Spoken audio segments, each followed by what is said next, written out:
1월 3일 월요일 새벽 예배를 시작하겠습니다. 찬송가 8장입니다. 8장. 찬송가 8장. 아멘.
23장입니다. 23장.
사도신경으로 신앙 고백하시겠습니다.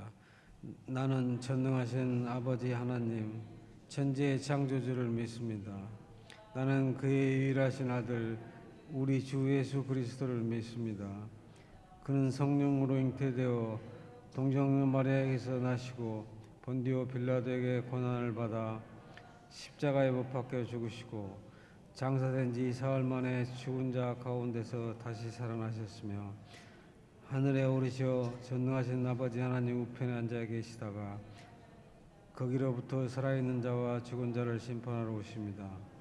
나는 성령을 믿으며 거룩한 공교회와 성도의 교제와 죄를 용서받는 것과 몸이 다시 사는 걸 믿습니다. 아멘. 안상곤 목사님께서 하나님 말씀 전하시겠습니다. 이 시간 함께 보실 하나님 말씀 요한복음 1장 19절에서 28절 말씀입니다. 요한복음 1장 19절에서 28절입니다. 제가 가진 성경책 신약성경 142페이지에 있습니다. 요한복음 1장 19절에서 28절 말씀, 하나님 말씀을 봉독하겠습니다. 유대인들이 예루살렘에서 제사장들과 레위인들을 요한에게 보내어 내가 누구냐 물을 때 요한의 증언이 이러하니라. 요한이 드러내어 말하고 숨기지 아니하니 드러내어 하는 말이 나는 그리스도가 아니라 한데, 또 묻되 그러면 누구냐 내가 엘리야냐 이르되 나는 아니라. 또 묻되 내가 그 선지자냐 대답하되 아니라. 또 말하되 누구냐 우리를 보낸 이들에게 대답하게 하라. 너는 내게 대하여 무엇이라 하느냐. 이르되 나는 선지자 이사야의 말과 같이 주의 길을 곧게 하라고 광야에서 외치는 자의 소리로다 하니라. 그들은 바리새인들이 보낸 자라. 또 물어 이르되 내가 만일 그리스도도 아니요 엘리야도 아니요 그 선지자도 아닐진데 어찌하여 세례를 베푸느냐. 요한이 대답하되 나는 물로 세례를 베풀거니와 너희 가운데 너희가 알지 못하는 한 사람이 섰으니 곧 내 뒤에 오시는 그이라. 나는 그의 신발끈을 풀기도 감당하지 못하겠노라 하더라.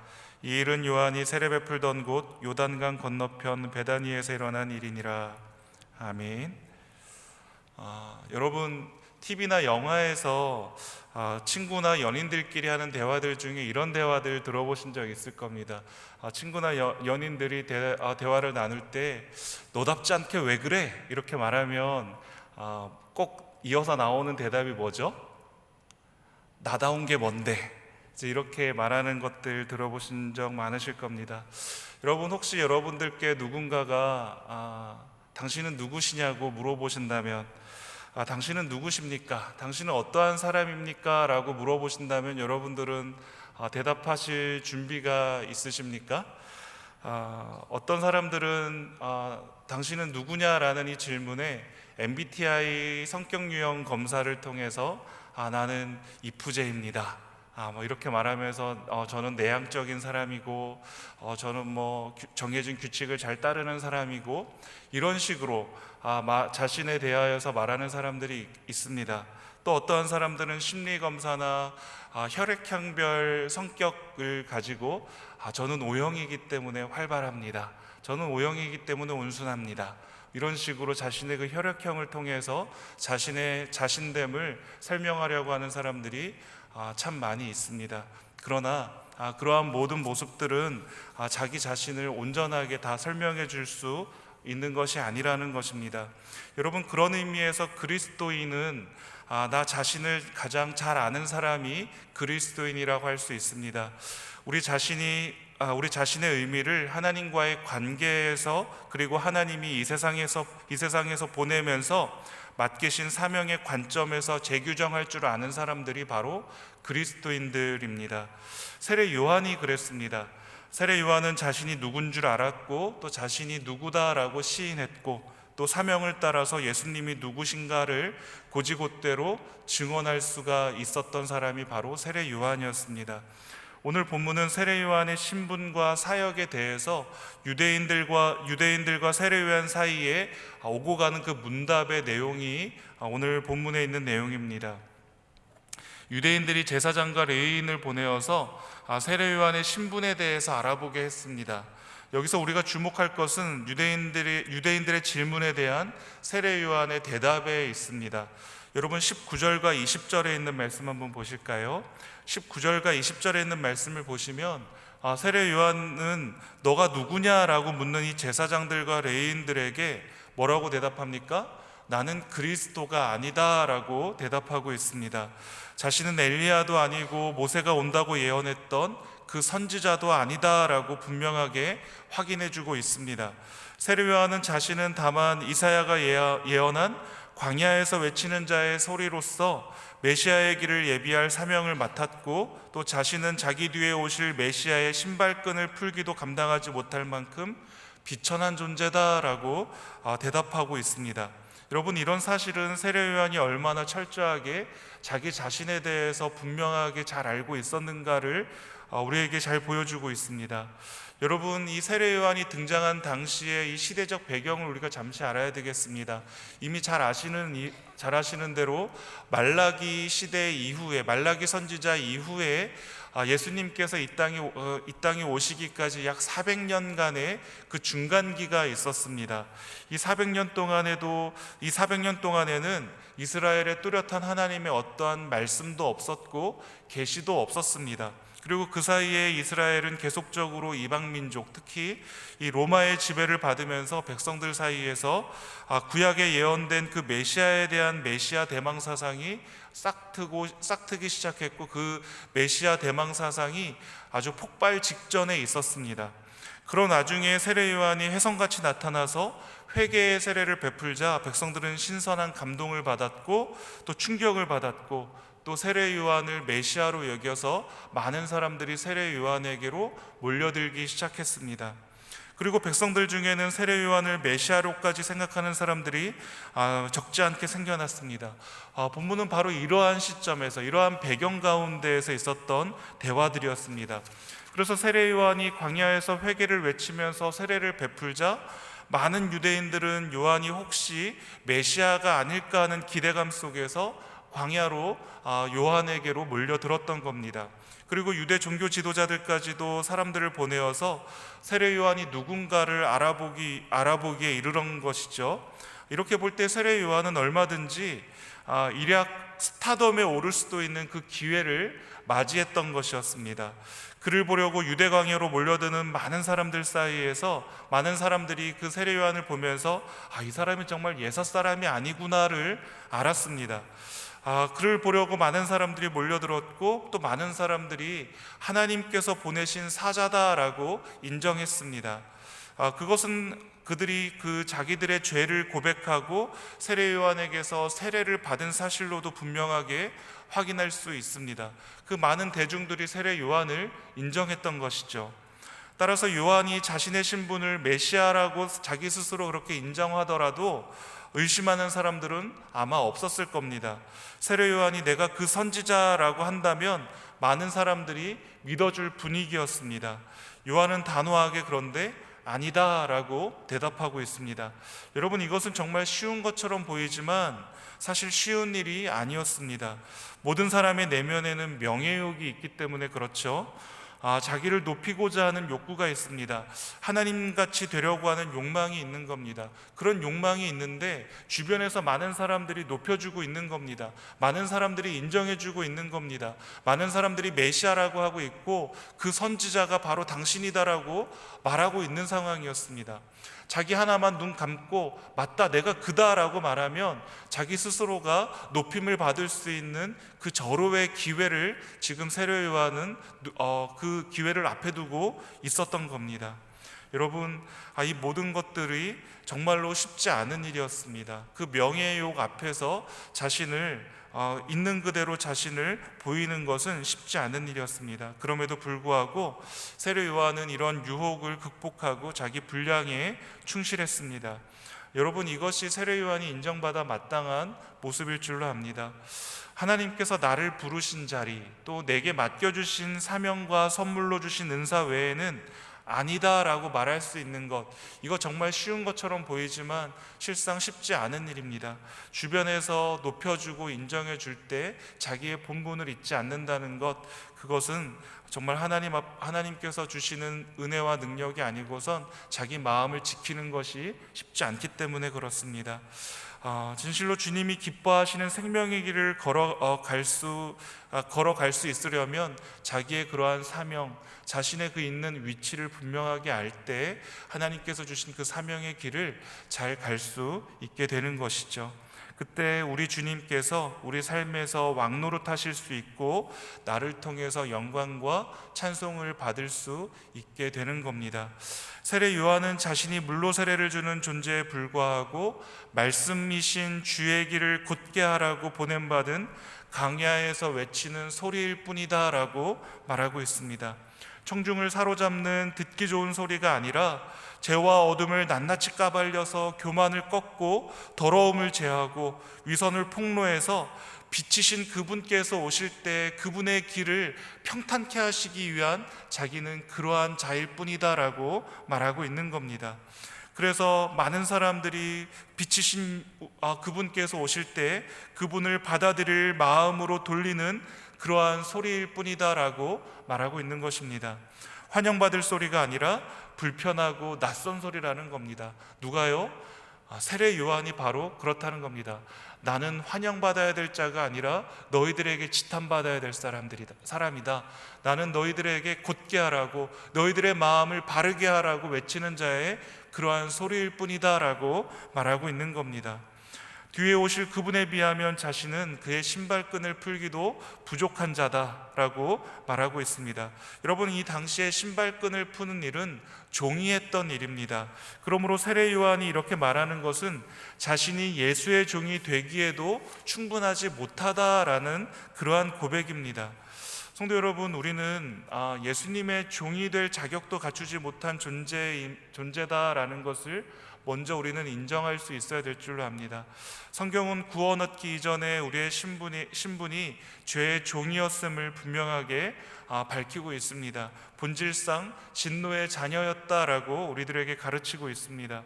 우리를 기다리는 것은 죄에 따르는 무서운 형벌뿐이었다라고 말씀하고 있습니다. 소망이 없는 사람들이었습니다.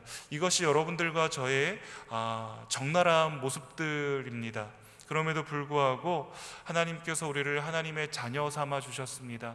그래서 우리는 날마다 그리스도의 십자가 앞에서 우리의 자녀됨을 누리는 은혜를 맛보고 누려야 될 줄로 믿습니다. 세례 요한은 인간의 이러한 실상을 바로 인식하고 있었기 때문에 예수님 앞에서 자기를 낮추고 겸손하게 처신할 수가 있었습니다. 내가 그의 신발끈을 풀지도 못할 만한 자, 나는 그럴 자격도 없는 자라고 하는 분명한 자기 인식과 자기 부인이 있었기 때문에 많은 사람들의 그 높임 속에서도 자기의 중심을 지킬 수 있었고 겸손할 수가 있었던 겁니다. 자신의 사명이 무엇인지를 분명히 알았기 때문에 그 사명을 충성되게 감당할 수가 있었던 것이었습니다. 그래서 세례 요한은 자기가 있을 곳은 탐욕의 왕궁이 아니라 광야라고 분명하게 선언할 수가 있었고, 그래서 그는 그 광야에서 주의 오실 길을 준비하고 외치는 자의 소리로서의 사명을 감당할 수가 있었던 겁니다. 여러분, 세례 요한은 주님 오실 길을 예비하는 개척자였다면 여러분, 우리는 어떠한 자들일까요? 세례 요한이 개척자였다면 우리는 주님 가신 길을 증거하는 증거자들, 증인인 줄 믿으시기를 바랍니다. 그러나 여러분, 개척자이든 증인들이든 예수가 이 세상의 유일한 구원자시다라는 것을 드러내고 알리는 사명에 있어서는 개척자나 증인들이나 동일하다는 것 또한 우리는 기억해야 될 줄로 믿습니다. 그러므로 여러분, 우리는 세례 요한과 같이 우리의 사명을 잊어서는 안 될 겁니다. 주변의 평판과 인정이 참다운 내 모습이 될 수는 없습니다. 주변의 사람들은 저를 좋게 봐줄 수도 있고 저의 어떤 한 부분만 보고 저를 판단할 수 있습니다. 그러나 하나님께서는, 그리고 제 자신은 제가 어떠한 사람인지 정말로 누구보다도 더 잘 알고 있지 않습니까? 그렇기 때문에 주변 사람이 당신은 어떠합니다 라고 말한다 한들 그것이 저의 있는 그대로의 모습이 될 수는 없는 겁니다. 하나님이 저를 인정해 주실 때 하나님이 말씀하시는 제 모습이, 제가 바라보는 제 모습이 가장 정확한 저의 모습인 줄로 압니다. 그러므로 사랑하는 성도 여러분, 우리는 우리의 사명을 잊지 않을 때 하나님 앞에서 내가 누구인지, 그리고 세상을 향하여서 내가 누구이며 어떠해야 하는지에 대해서 분명하게 알 수가 있는 겁니다. 그리고 그러기 위해선 우리에게는 자기 부인의 모습을 통하여서 겸손함이 필요합니다. 사랑하는 성도 여러분, 우리를 하나님께서 세례 요한을 개척자로 부르신 것과 같이 하나님께서 우리를 증인들로 불러주셨습니다. 증거자들로 불러주셨습니다. 세례 요한을 광야에서 외치는 자의 소리로 하나님께서 세우셨다면, 하나님께서는 우리의 형편들, 있는 환경들 속에서 예수 그리스도의 증거자들이 되라고 말씀하십니다. 여러분, 오늘도 또 올 한 해도 하나님 앞에서 겸손한 증인들이 다 되실 수 있는 저와 여러분들 다 되셨으면 좋겠습니다. 그래서 우리의 모든 삶들 속에서 예수가 우리의 유일한 구원자 되심을 드러내실 수 있고, 또 선언하실 수 있고, 또 밝히 보이실 수 있는 그 증거자의 삶, 증인의 삶을 하나님 앞에 충성되게 살아가심으로 인해서 내가 그리스도 앞에서, 세상 앞에서 어떠한 자다라는 것을 스스로 우리의 존재를 증명해 내실 수 있는 저와 여러분들 다 되시기를 주님의 이름으로 축복합니다. 이 시간 다 같이 말씀을 붙들고 함께 기도하겠습니다. 증거자의 삶, 증인의 삶을 다 잘 살아갈 수 있는 올 한 해가 되어질 수 있기를 위해서 함께 기도하겠습니다. 또 우리 담임 목사님을 위해서 기도해 주실 때 우리 목사님 성령의 충만한 능력으로 올 한 해도 붙들어 주시고, 또 한 주간의 모든 사역 가운데에도 함께 해주시기를 위해서 기도해 주시기를 부탁드립니다.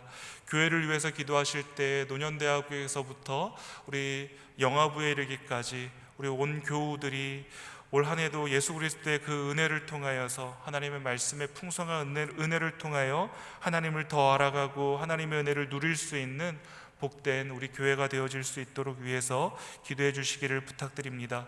에스컬레이터 공사가 또 마무리 잘 되어질 수 있도록 위해서 기도해 주시고요. 이 나라와 민족을 위하여서 우리 선교사님들과 환우들을 위하여, 특별히 우리 윤두경 사모님 위하여서 기도해 주시기를 부탁드립니다. 또 개인의 기도의 제목을 붙들고 다 같이 주여 한번 부르고 함께 기도하도록 하겠습니다. 주여, 하나님 아버지 감사합니다. 하나님,